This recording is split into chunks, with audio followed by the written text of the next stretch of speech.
Preface.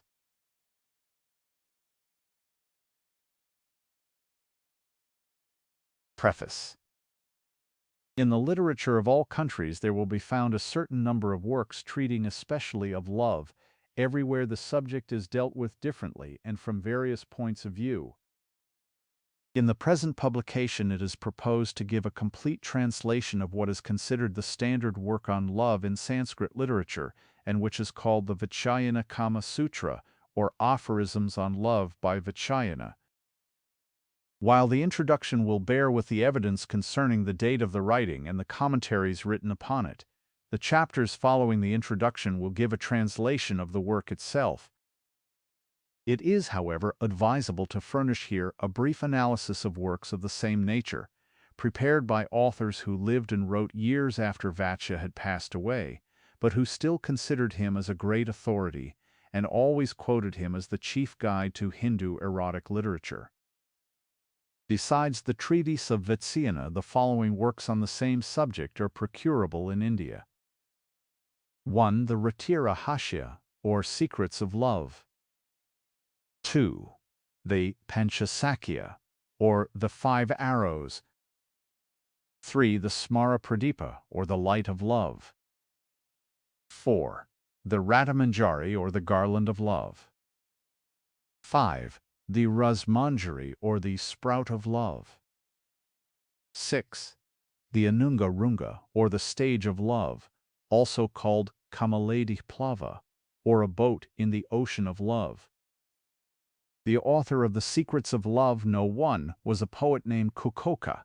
He composed his work to please one Vinudutta, who was perhaps a king. When writing his own name at the end of each chapter he calls himself Siddha Patiya Pandita, i.e. an ingenious man among learned men.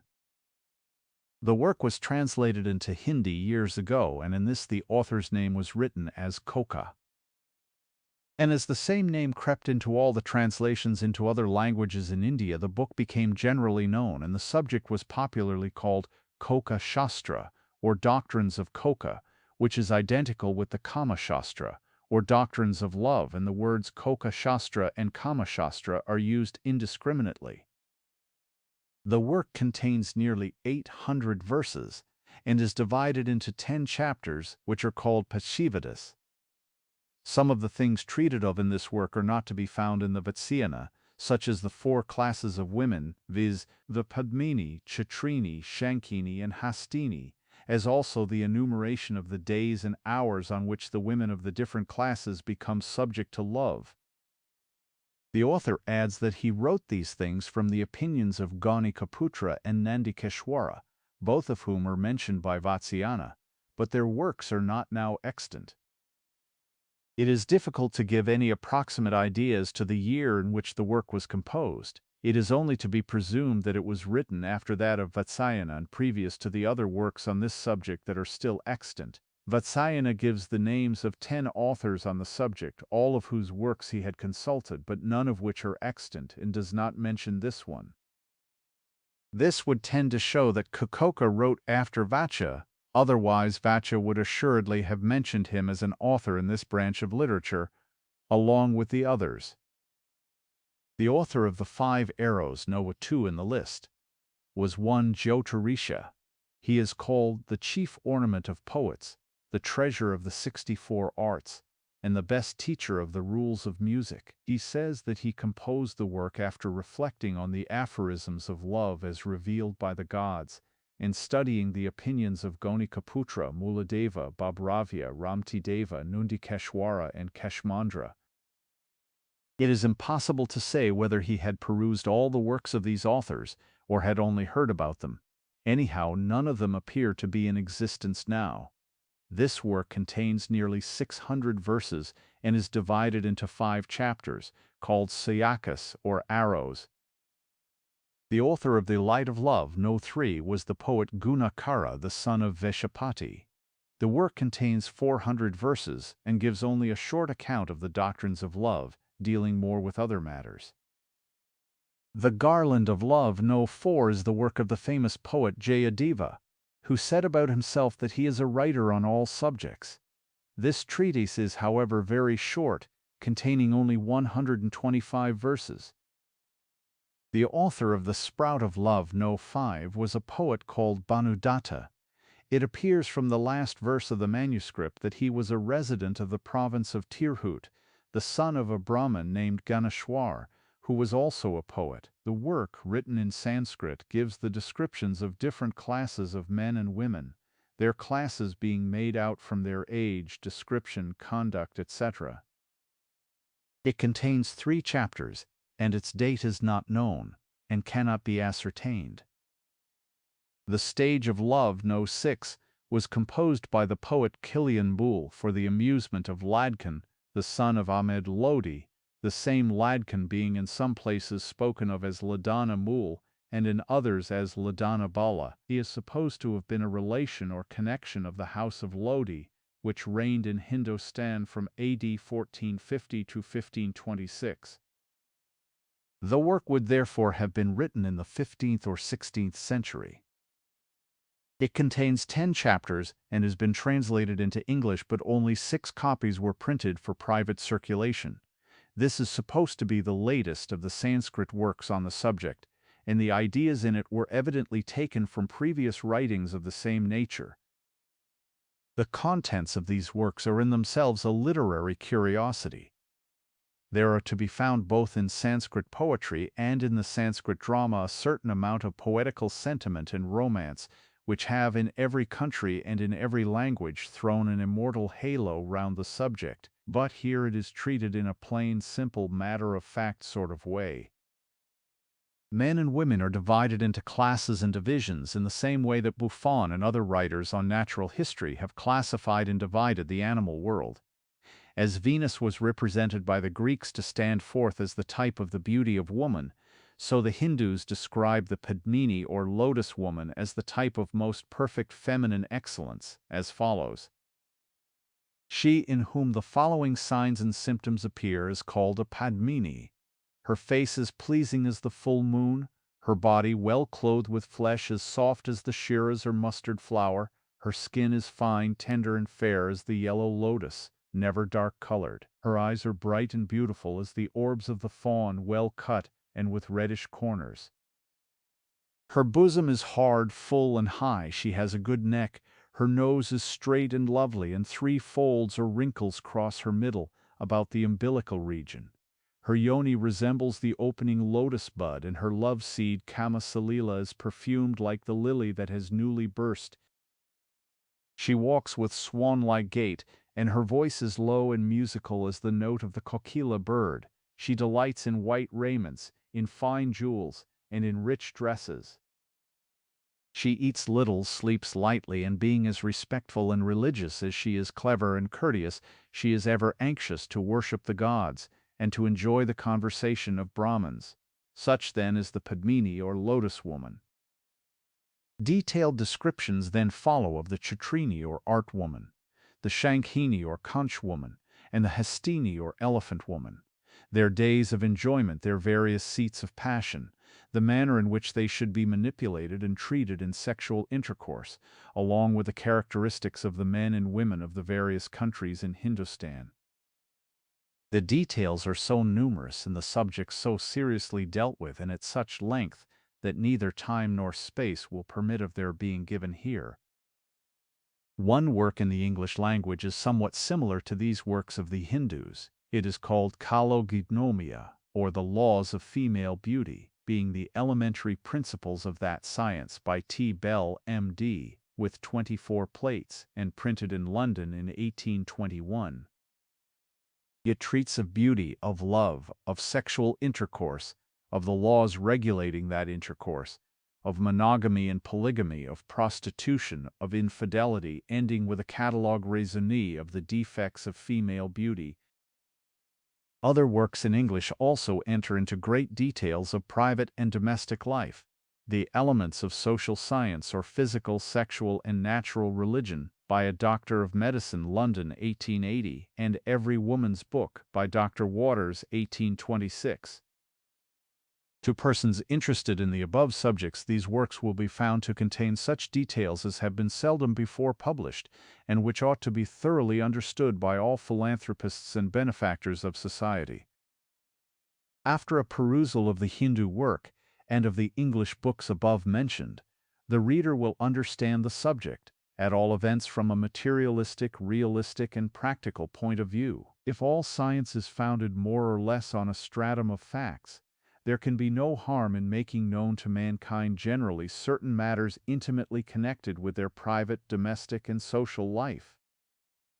Alas, complete ignorance of them has unfortunately wrecked many a man and many a woman, while a little knowledge of a subject generally ignored by the masses would have enabled numbers of people to have understood many things which they believed to be quite incomprehensible, or which were not thought worthy of their consideration. Introduction.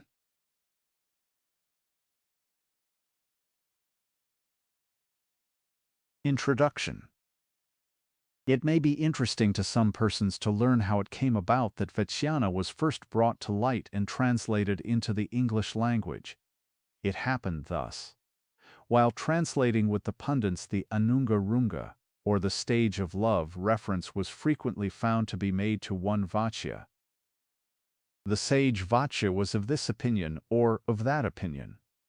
The sage Vatsyaya said this, and so on. Naturally, questions were asked who the sage was, and the pundits replied that Vatsyaya was the author of the standard work on love in Sanskrit literature, that no Sanskrit library was complete without his work, and that it was most difficult now to obtain in its entire state.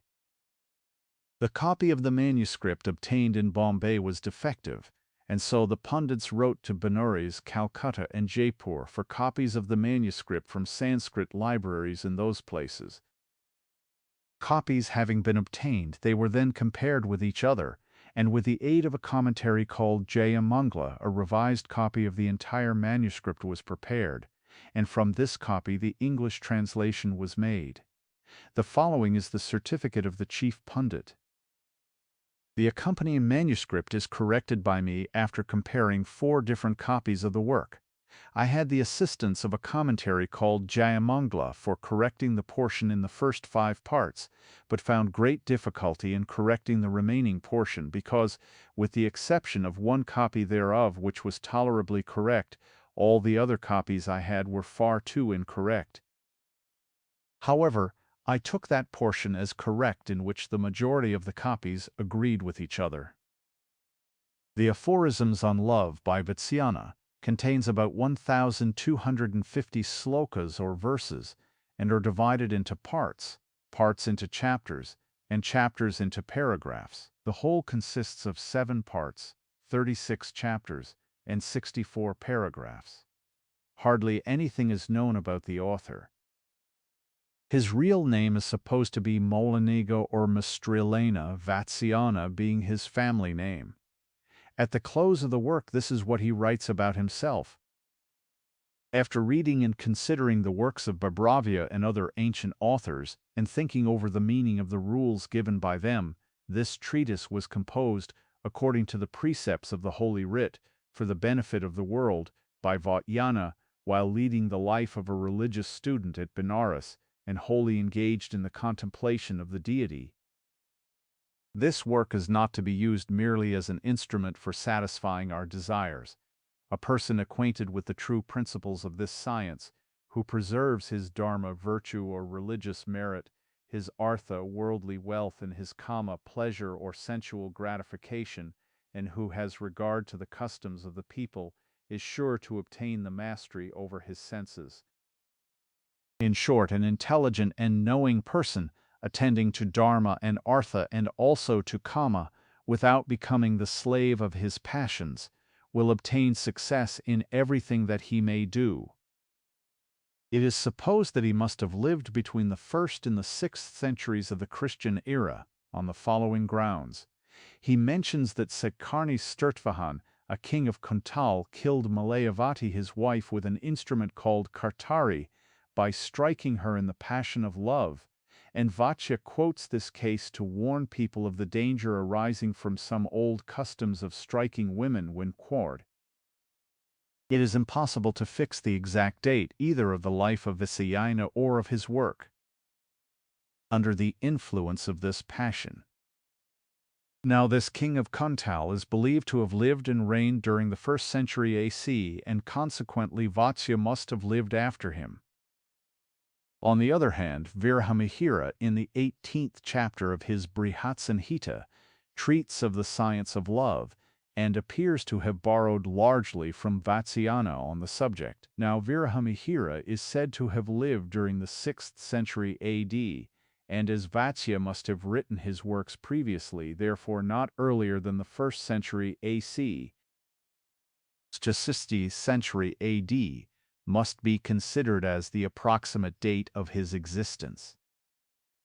On the text of the Aphorisms on Love by Vatsyayana, only 2 commentaries have been found, one called Jayamangala or Sutrabhashya and the other Sutra Vritti.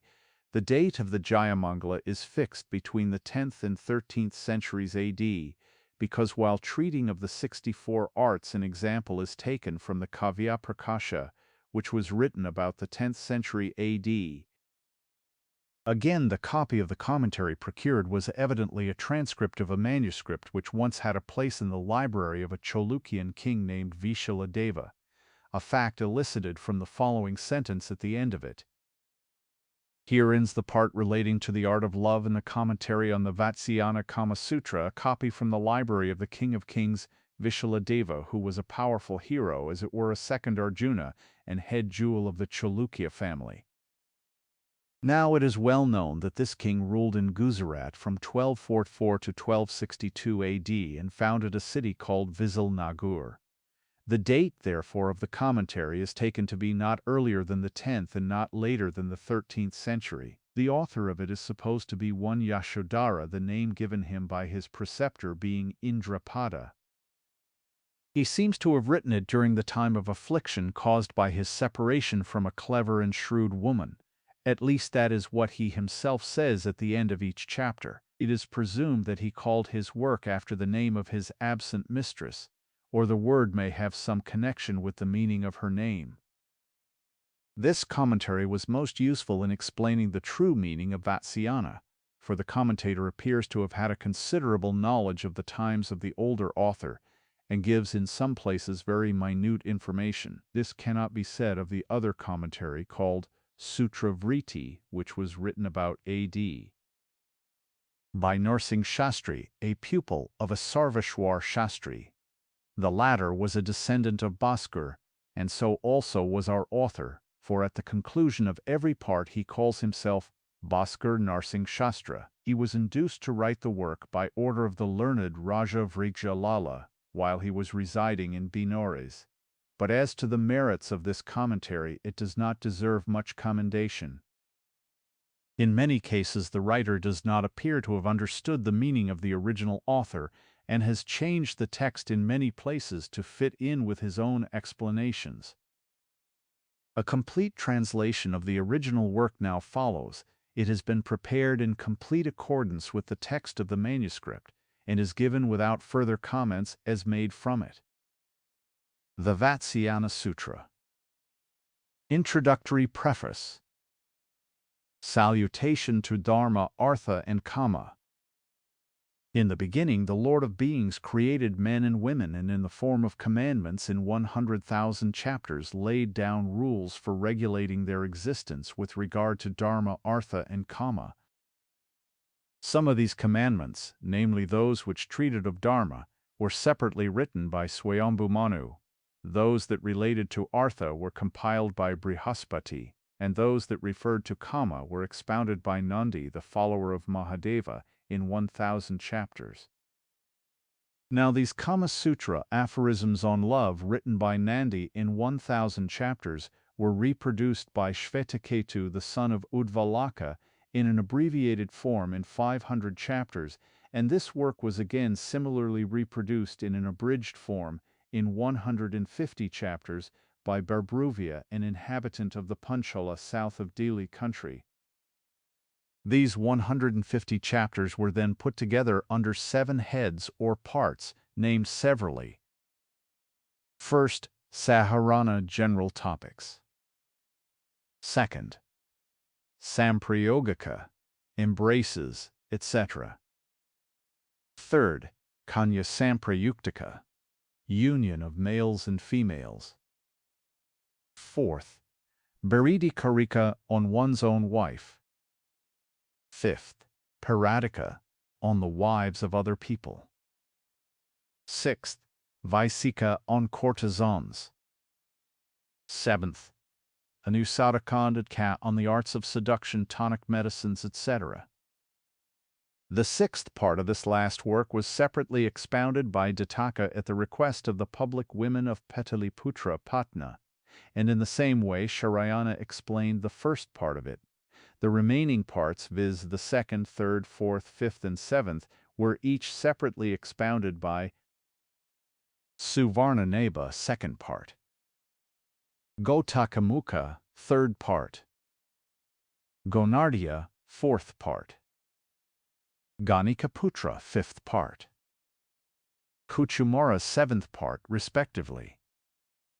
Thus, the work being written in parts by different authors was almost unobtainable, and as the parts which were expounded by Dattaka and the others treated only of the particular branches of the subject to which each part related, and moreover as the original work of Bhabravya was difficult to be mastered on account of its length, Vatsyayana therefore composed his work in a small volume as an Aprigahuifi, abstract of the whole of the works of the above-named authors. Part 1, Chapter 2, on the acquisition of Dharma, Artha, and Kama.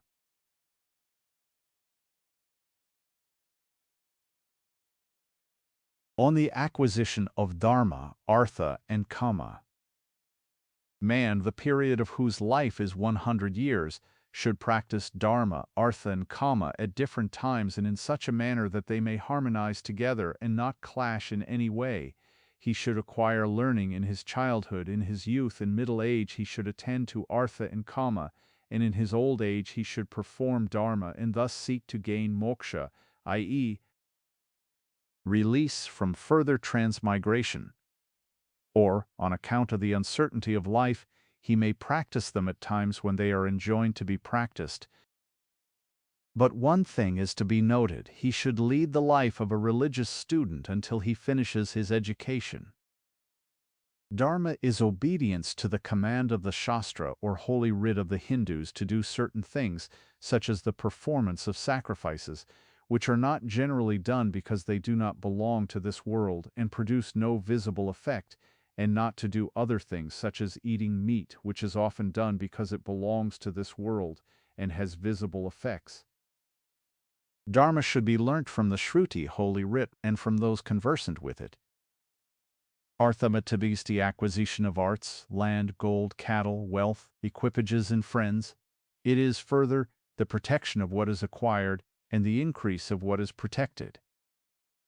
Artha should be learnt from the king's officers, and from merchants who may be versed in the ways of commerce. Kama is the enjoyment of appropriate objects by the five senses of hearing, feeling, seeing, tasting, and smelling, assisted by the mind together with the soul. The ingredient in this is a peculiar contact between the organ of sense and its object, and the consciousness of pleasure which arises from that contact is called Kama. Kama is to be learnt from the Kama Sutra, aphorisms on love, and from the practice of citizens. When all the three, viz., Dharma, Artha, and Kama, come together, the former is better than the one which follows it, i.e., Dharma is better than Artha, and Artha is better than Kama. But Artha should be always first practiced by the king, for the livelihood of men is to be obtained from it only. Again, Kama being the occupation of public women, they should prefer it to the other two, and these are exceptions to the general rule. Objection 1. Some learned men say that as Dharma is connected with things not belonging to this world, it is appropriately treated of in a book, and so also is Artha, because it is practiced only by the application of proper means, and a knowledge of those means can only be obtained by study and from books. But Kama, being a thing which is practiced even by the brute creation, and which is to be found everywhere, does not want any work on the subject. Answer: this is not so. Sexual intercourse being a thing dependent on man and woman requires the application of proper means by them, and those means are to be learnt from the Kama Sutra. The non-application of proper means which we see in the brute creation is caused by their being unrestrained and by the females among them only being fit for sexual intercourse at certain seasons and no more, and by their intercourse not being preceded by thought of any kind. Objection 2. The Lokayatikas say religious ordinances should not be observed, for they bear a future fruit, and at the same time it is also doubtful whether they will bear any fruit at all. What foolish person will give away that which is in his own hands into the hands of another? Moreover, it is better to have a pigeon today than a peacock tomorrow, and a copper coin which we have the certainty of obtaining is better than a gold coin, the possession of which is doubtful. Answer: it is not so. First, Holy Writ, which ordains the practice of Dharma, does not admit of a doubt.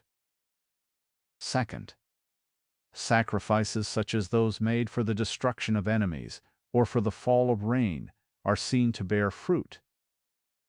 Third, the sun, moon, stars, planets, and other heavenly bodies appear to work intentionally for the good of the world. Fourth, the existence of this world is affected by the observance of the rules respecting the 4 classes of men and their 4 stages of life. Fifth, we see that seed is thrown into the ground with the hope of future crops. Vatsyayana is therefore of opinion that the ordinances of religion must be obeyed. Objection 3.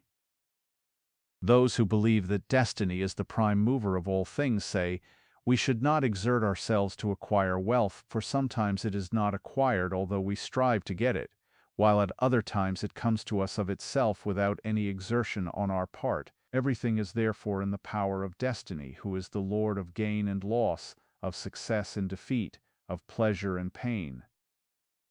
Thus we see the Bali was raised to the throne of Indra by destiny, and was also put down by the same power, and it is destiny only that can reinstate him. Answer: it is not right to say so, as the acquisition of every object presupposes at all events some exertion on the part of man. The application of proper means may be said to be the cause of gaining all our ends, and this application of proper means being thus necessary, even where a thing is destined to happen, it follows that a person who does nothing will enjoy no happiness. Objection 4. Those who are inclined to think that Artha is the chief object to be obtained argue thus: pleasures should not be sought for because they are obstacles to the practice of Dharma and Artha, which are both superior to them and are also disliked by meritorious persons. Pleasures also bring a man into distress and into contact with low persons. They cause him to commit unrighteous deeds and produce impurity in him. They make him regardless of the future and encourage carelessness and levity. And lastly, they cause him to be disbelieved by all, received by none, and despised by everybody, including himself. It is notorious, moreover, that many men who have given themselves up to pleasure alone have been ruined along with their families and relations. Thus King Dandakya of the Bhoja dynasty carried off a Brahmin's daughter with evil intent, and was eventually ruined and lost his kingdom. Indra, too, having violated the chastity of Aholya, was made to suffer for it. In a like manner the mighty Kichaka, who tried to seduce Draupadi, and Ravana, who attempted to gain over Sita, were punished for their crimes. These and many others fell by reason of their pleasures. Answer: this objection cannot be sustained, for pleasures, being as necessary for the existence and well-being of the body as food, are consequently equally required. They are, moreover, the results of Dharma and Artha. Pleasures are, therefore, to be followed with moderation and caution. No one refrains from cooking food because there are beggars to ask for it, or from sowing seed because there are deer to destroy the corn when it is grown up. Thus, a man practicing Dharma, Artha, and Kama enjoys happiness both in this world and in the world to come. The good perform those actions in which there is no fear as to what is to result from them in the next world and in which there is no danger to their welfare. Any action which conduces to the practice of Dharma, Artha, and Kama together, or of any two or even one of them, should be performed, but an action which conduces to the practice of one of them at the expense of the remaining two should not be performed. Part 1, Chapter 3. On the Arts and Sciences to be Studied.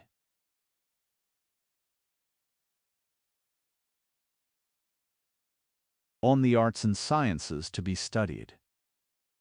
Man should study the Kama Sutra and the arts and sciences subordinate thereto in addition to the study of the arts and sciences contained in Dharma and Artha. Even young maids should study this Kama Sutra along with its arts and sciences before marriage, and after it they should continue to do so with the consent of their husbands. Here some learned men object and say that females, not being allowed to study any science, should not study the Kama Sutra.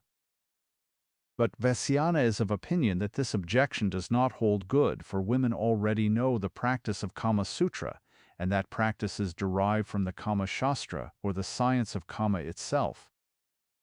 Moreover, it is not only in this but in many other cases that, though the practice of a science is known to all, only a few persons are acquainted with the rules and laws on which the science is based. Thus the yajnikas, or sacrificers, though ignorant of grammar, make use of appropriate words when addressing the different deities, and do not know how these words are framed. Again, persons do the duties required of them on auspicious days which are fixed by astrology, though they are not acquainted with the science of astrology. In a like manner, riders of horses and elephants train these animals without knowing the science of training animals, but from practice only. And similarly, the people of the most distant provinces obey the laws of the kingdom from practice, and because there is a king over them, and without further reason. And from experience we find that some women, such as daughters of princes and their ministers, and public women, are actually versed in the Kama Shastra. A female, therefore, should learn the Kama Shastra, or at least a part of it, by studying its practice from some confidential friend. She should study alone in private the 64 practices that form a part of the Kama Shastra. Her teacher should be one of the following persons, viz. With originals the Richard brought up with her and already married, or a female friend who can be trusted in everything, or the sister of her mother, i.e. her aunt, or an old female servant, or a female beggar who may have formerly lived in the family, or her own sister, who can always be trusted. The following are the arts to be studied together with the Kama Sutra, not only with chorus. 1. Singing. 2. Playing on musical instruments. 3. Dancing. 4. Union of dancing, singing, and playing instrumental music. 5. Writing and drawing. 6. Tattooing. 7. Arraying and adorning an idol with rice and flowers. 8. Spreading and arraying beds or couches of flowers, or flowers upon the ground. 9. Coloring the teeth, garments, hair, nails, and bodies, i.e. staining, dyeing, coloring, and painting the same. 10. Fixing stained glass into a floor. 11. The art of making beds and spreading out carpets and cushions for reclining. 12. Playing on musical glasses filled with water. 13. Storing and accumulating water in aqueducts, cisterns, and reservoirs. 14. Mechanes wonfering and decorating.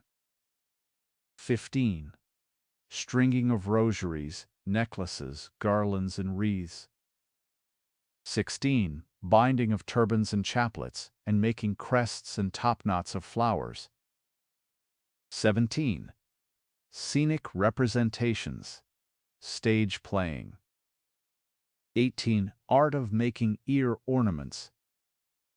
19.